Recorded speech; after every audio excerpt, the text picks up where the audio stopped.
Tantor Audio, a division of Recorded Books, presents River of Death, The Chickamauga Campaign, Volume 1, The Fall of Chattanooga, by William Glenn Robertson, narrated by Jonathan Yen.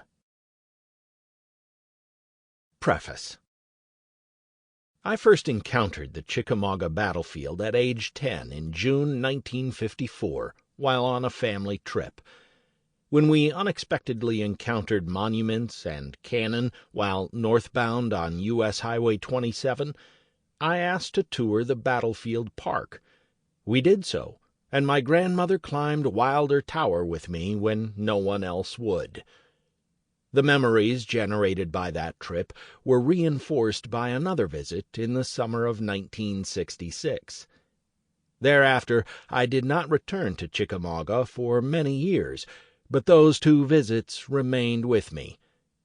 16 years later, in the spring of 1982, as a military history instructor at the United States Army Command and General Staff College at Fort Leavenworth, Kansas, I had occasion again to think of Chickamauga. The Combat Studies Institute's director asked me to look into the possibility of reconstituting a course from the early days of the Staff College called the Staff Ride. First proposed in 1895, but not implemented until 1906, the Leavenworth Staff Ride was an in-depth study of a historical campaign using as many media as possible in a classroom setting, followed by an extensive visit to sites associated with that campaign. The purpose of the course was not simply historical, but to derive timeless lessons in the military art applicable to modern soldiers.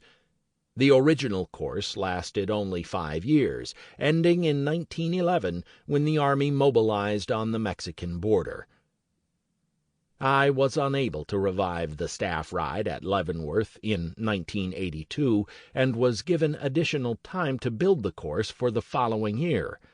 As part of the planning process, a fellow instructor and I visited Forts Henry and Donelson, Shiloh, Chickamauga, Chattanooga, and Stones River to assess their suitability for a 10-week course culminating in a multi-day site visit. As a result of this survey, I selected Chickamauga as the vehicle through which to return the staff ride to the Leavenworth curriculum. Chickamauga was chosen for 3 reasons. First, it represented a rich and diverse teaching scenario, with a complex campaign culminating in a large multi-day battle. Second, it was an excellent physical laboratory, preserved as the Chickamauga and Chattanooga National Military Park, with hundreds of monuments and plaques, and an extensive trail network. Third, it was logistically supportable, within reach of Leavenworth, and capable of sustaining a class of Army officers. My choice was approved, and the course operated for the first time in the spring of 1983, with 13 students and a 4-day site visit. Subsequently, an additional day was added, permitting study of sites associated with the larger campaign. The course soon became wildly popular, eventually expanding to 5 iterations per year, and it remained in the Leavenworth curriculum for 25 years. Part of the attraction for the Chickamauga Staff Ride was the opportunity to study a historical campaign in great depth. In order to facilitate the greatest possible degree of student involvement, my colleagues and I gradually provided for student use as many primary sources as we could collect on Chickamauga. All students had to read a common text, initially Glenn Tucker's Chickamauga, Bloody Battle in the West, later supplanted by more scholarly works by Peter Cozzens and Stephen Woodworth. More important, each student was assigned a historical participant to research as deeply as possible, using the resources gathered by the staff ride faculty. As the years passed, and annual faculty research trips assembled ever more primary sources to supplement the official records of the War of the Rebellion, student analyses became sharper and more knowledgeable. Indeed, many culminated in master's theses, and several resulted in original contributions to knowledge of the campaign and battle. My own insights were also honed by my association with hundreds of professional soldiers, many of them combat veterans, actively studying their profession through the vehicle of the Chickamauga Campaign. Analysis of the published literature on Chickamauga during the life of the Staff Ride course led me to two conclusions. First, the 5-week campaign preceding the titanic Battle of 18 to 20 September 1863 was conducted over perhaps the most difficult terrain experienced by two contending Civil War armies. While U.S. Grant's Army of the Tennessee struggled to overcome the swamps and disease of the Mississippi Delta, it always had the support of the U.S. Navy and enjoyed an unbreakable supply line. In contrast, William Rosecrans's Army of the Cumberland had to cross 3 major mountain ranges and one of America's major rivers just to come to grips with its opponent. Rosecrans was dependent on a single-track railroad stretching back to Louisville, Kentucky, in order to sustain his army in a barren country. Similarly, Braxton Bragg's Army of Tennessee faced the same terrain and was equally dependent on a single rail line to Atlanta. The second conclusion sprang from the first. Although this difficult terrain and the resulting tenuous supply situation was acknowledged in passing by authors writing about Chickamauga throughout the years, most of their words described the battle and not the campaign. I came to believe that the campaign itself was story worth telling in greater detail. In operational planning, logistical considerations, and engineering, the Chickamauga Campaign had few peers in American Civil War history. While not a driver in the process through which Chickamauga was selected as a vehicle for the Leavenworth Staff Ride, the campaign itself had great significance in the conduct of the American Civil War. The small city of Chattanooga lay in the midst of a resource-rich region that provided significant quantities of coal, iron, copper, and niter to the Confederate war effort. Chattanooga also stood athwart a primary passage through the multiple ranges of the Appalachian Mountains into the heartland of the Confederacy. As such, it represented a door that had to be opened forcibly by the Union and defended by as many military resources as the Confederate government could allocate. Beyond those physical considerations, the mountainous region of East Tennessee and neighboring states was considered by the Lincoln administration to be a hotbed of Unionist sentiment, whose citizens demanded relief from often brutal Confederate domination. For all those reasons, strategic, logistical, and political, the Union sought to seize Chattanooga, and the Confederacy strove to retain possession, setting the stage for a titanic confrontation in the late summer of 1863. The vast array of primary sources amassed to support the Staff Ride class not only offered the opportunity to study this important campaign in depth, but also to illuminate a large number of subordinate issues in a new and more comprehensive way. First, it offered windows into the personalities and thought processes of the contending commanders, Rosecrans and Bragg. Although Rosecrans had been treated relatively well by historians, Bragg had been almost universally vilified over the years, especially by historians like Thomas Connolly and Grady McWhinney.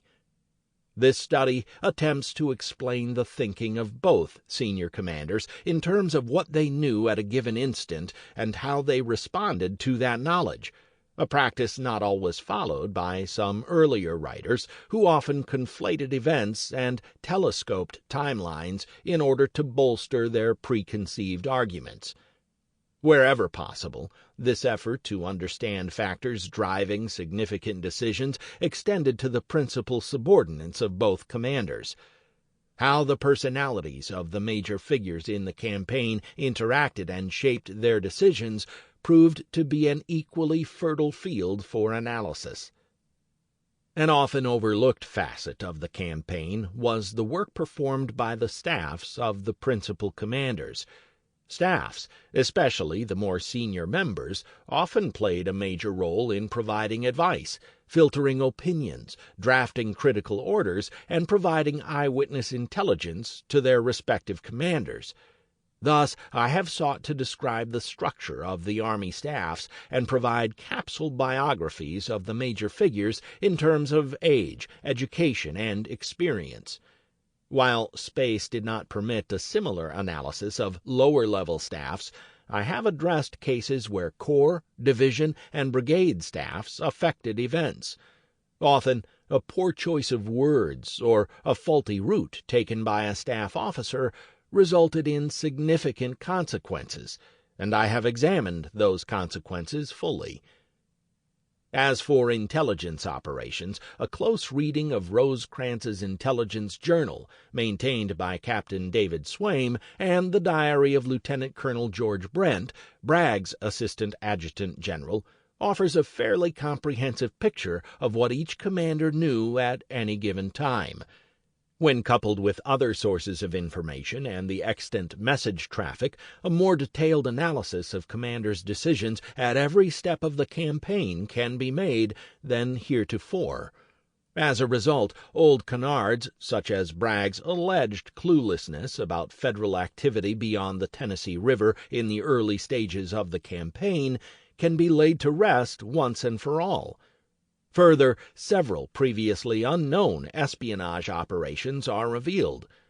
Neither commander was always correct in his understanding of the available intelligence or his response to it, but their performance can be better assessed if the intelligence available to them at a given moment is delineated. This volume offers just such detailed exposition of what Rosecrans and Bragg knew, when they knew it, and how they reacted to it. Still another facet of the Chickamauga campaign highlighted in this volume is the role that new technology played in the operations of both armies. Railroads were in their infancy in America at the time of the campaign, barely more than 30 years old. Nevertheless, both armies depended upon single-track railroads to sustain themselves as viable combat organizations. Had the railroads, both North and South, been unable to provide the sinews of war that sustained large field armies in inhospitable terrain, the campaign could not have taken place. Nor could the Army of Tennessee have made a fight of it without the timely arrival by rail of reinforcements from throughout the Confederacy.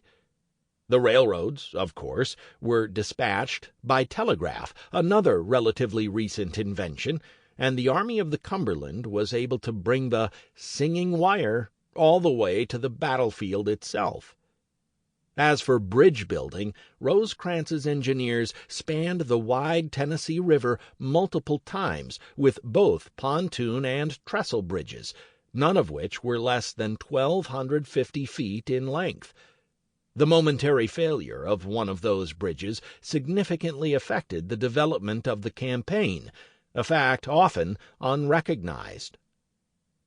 A byproduct of the decades-long effort to amass primary sources for students in the Staff Ride course was the collection of vast numbers of letters and diaries from participants in the Chickamauga Campaign. While these highly personal materials seldom shed light on major command decisions or contribute to strategic and operational analysis of the campaign, they offer a wide window into the thoughts, feelings, hopes, and fears of the common soldiers comprising both the Army of the Cumberland and the Army of Tennessee. Caught up in their clinical analyses, military historians often forget that the blue and red blocks and arrows on campaign and battle maps represent thousands of living, breathing, and often suffering individuals, all of whom have a personal story to tell. These individuals lived their lives one day at a time in a rhythm unique to each campaign, without knowing what the future held for them. That rhythm consisted of long periods of mundane activity, punctuated by fleeting moments of terror. To tell the story of Chickamauga without acknowledging the varied activities of the men in the ranks is to deny the participants their claim to human dignity. Without their individual experiences, the story of Chickamauga is sterile and incomplete, so I have decided to let them speak for themselves wherever possible. I address all of these topics, and others of similar significance, comprehensively throughout this volume, which covers the period from 4 July 1863, the end of the Tullahoma Campaign, through 9 September 1863, the date of the occupation of Chattanooga.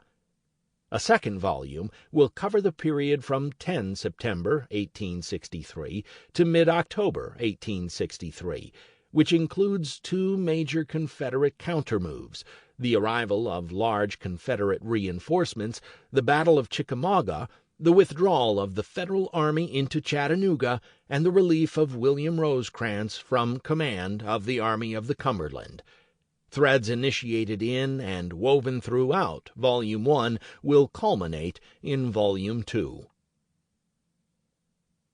Though this work is the product of a single author, it owes much to the dedicated efforts of hundreds of others. My grandmother, Emily Wright, financed my initial trip to Chickamauga and nurtured my historical interests. My parents, William and Queenie Robertson, sustained my interest in the American Civil War from my earliest memories and supported my education as a historian. My wife, Janet Vaught Robertson, and our son, William Stewart Robertson, sustained me through my many trips to Chickamauga and expended countless hours in assisting my Chickamauga endeavors. To them I owe more than I can repay. I also owe thanks to two people I never met, Lieutenant Colonel Arthur Wagner and Major Eben Swift, the former for conceiving the staff ride as a powerful educational tool, and the latter for implementing it. The late General Don Starry, commander of the Army's Training and Doctrine Command, issued the order to reinstitute the staff ride at Leavenworth in 1981, and Colonel William Stoft assigned the implementation of that order to me.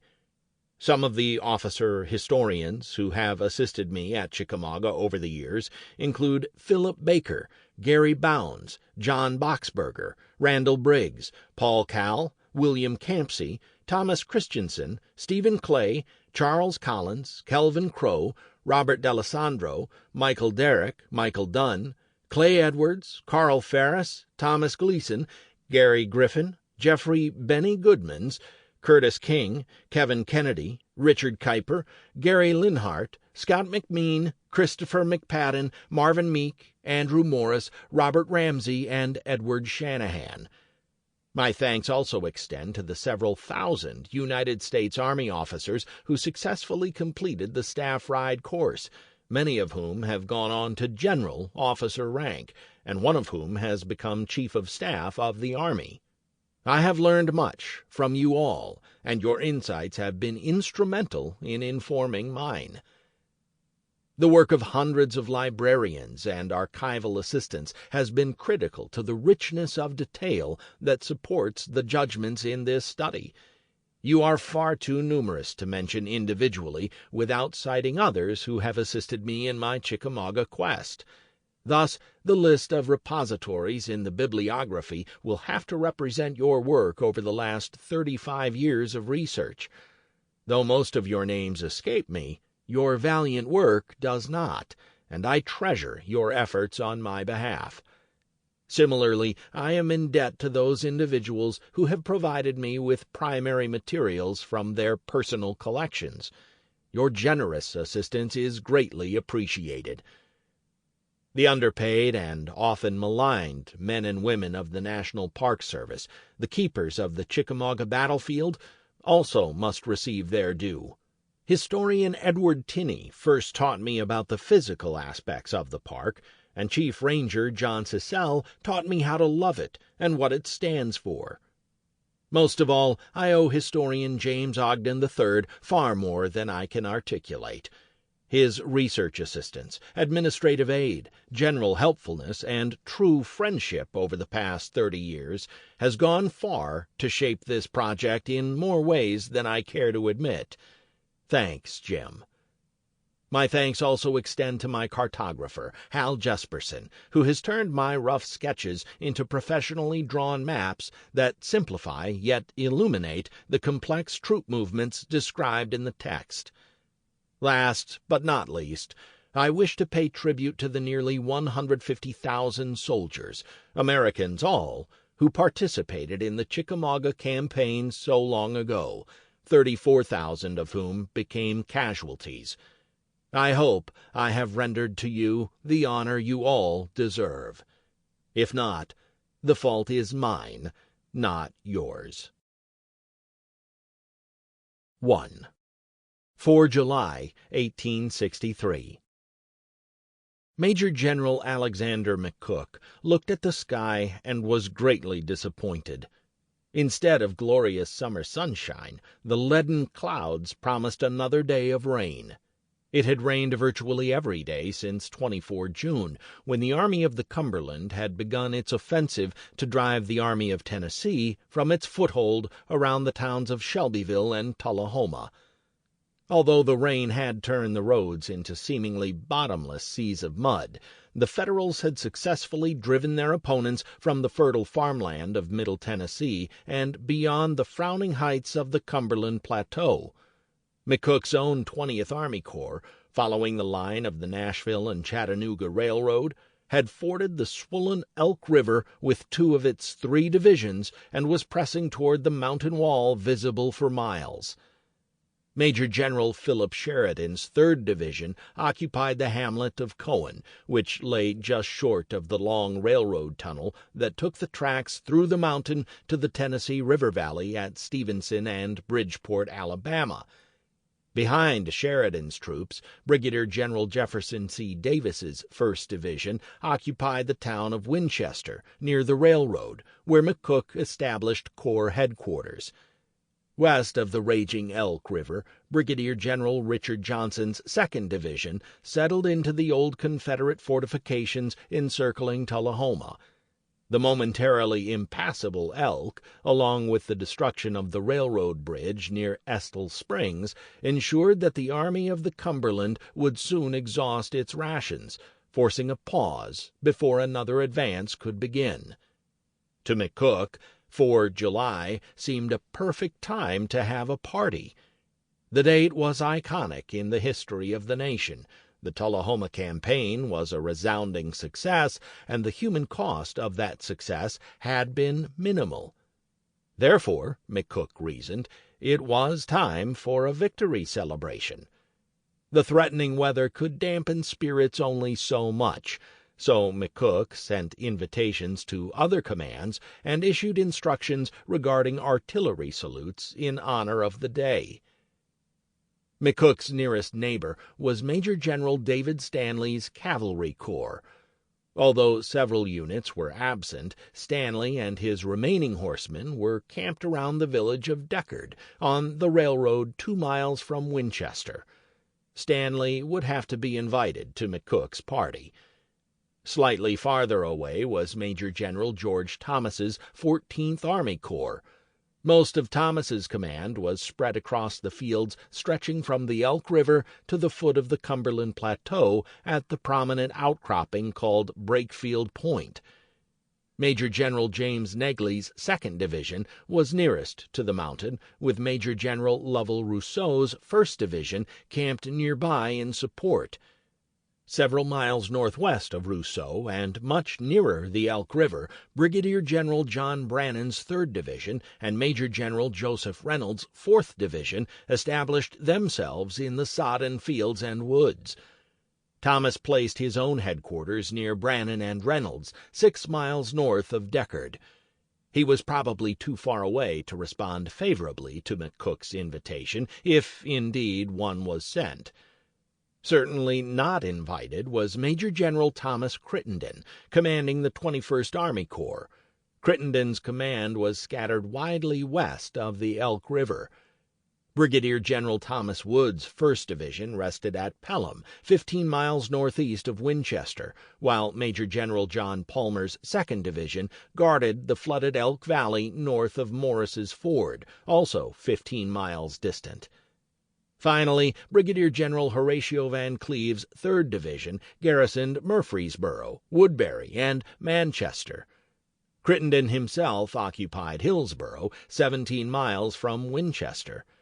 Major General Gordon Granger's Reserve Corps patrolled the Army's rear areas, with its nearest units at Shelbyville and Wartrace. That left only the Army commander, Major General William Rosecrans, to be invited. Although Rosecrans would soon make Tullahoma his headquarters, he and his staff momentarily rested at Estill Springs, just west of the Elk River. He would definitely receive an invitation to McCook's party. While McCook planned the day's festivities, the war continued for some soldiers just a few miles from Winchester on the Cumberland Plateau. Although the Federal infantry halted on the plain fronting the mountain wall, Federal cavalrymen probed toward the top of the plateau on 2 roads. The first, a rough military road, ascended the mountain in the vicinity of Brakefield Point, while the second wound upward from the village of Cohen. Both roads merged at University Place, construction site of an educational institution founded by the Episcopal Church in 1857. Following the laying of the cornerstone on 10 October 1860, little more had been accomplished because of the national crisis. Nevertheless, great plans remained for the University of the South, as it would come to be called. Now, Federal horsemen probed toward University Place. On the Brakefield Point Road, Colonel Edward McCook's 2nd Brigade of Brigadier General Robert Mitchell's 1st Cavalry Division cautiously led the way. Finding the track seriously obstructed by felled trees and rocks placed by the retreating Confederates, McCook's men abandoned the advance about 2 miles short of University Place and returned to the plain. On the Cohen Road, one of the primary routes over the Cumberland Plateau, elements of Colonel Lewis Watkins' 3rd Brigade of Mitchell's division initially found the going easier. Watkins began his ascent at 5:30 a.m. with approximately 1,000 men of the 5th and 6th Kentucky Cavalry Regiments.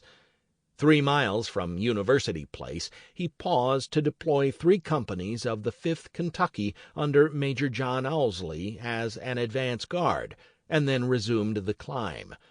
A mile from the junction with the Brakefield Point Road, Owsley's men suddenly encountered Confederate pickets. When most of their weapons misfired, the pickets fell back on their reserve company and made a brief stand. Following a confused melee, the Confederates hastily withdrew, Owsley's men gave chase, and the race was on. The time was approximately 8 a.m. The Confederate pickets proved to be 3 companies of the 8th Texas Cavalry Regiment, part of Colonel Thomas Harrison's brigade of Brigadier General John Wharton's Cavalry Division. When the pickets joined their parent unit, Lieutenant Colonel Gustav Cook ordered the 8th Texas to drive the Federals back. Now it was Major Owsley's turn to retreat, and the Federal advance guard hastened to rejoin Watkins, suffering 6 wounded in the process. When Owsley reached safety, Watkins decided to escalate the fight. Holding the 5th Kentucky in reserve, he sent the 6th Kentucky forward to charge the 8th Texas.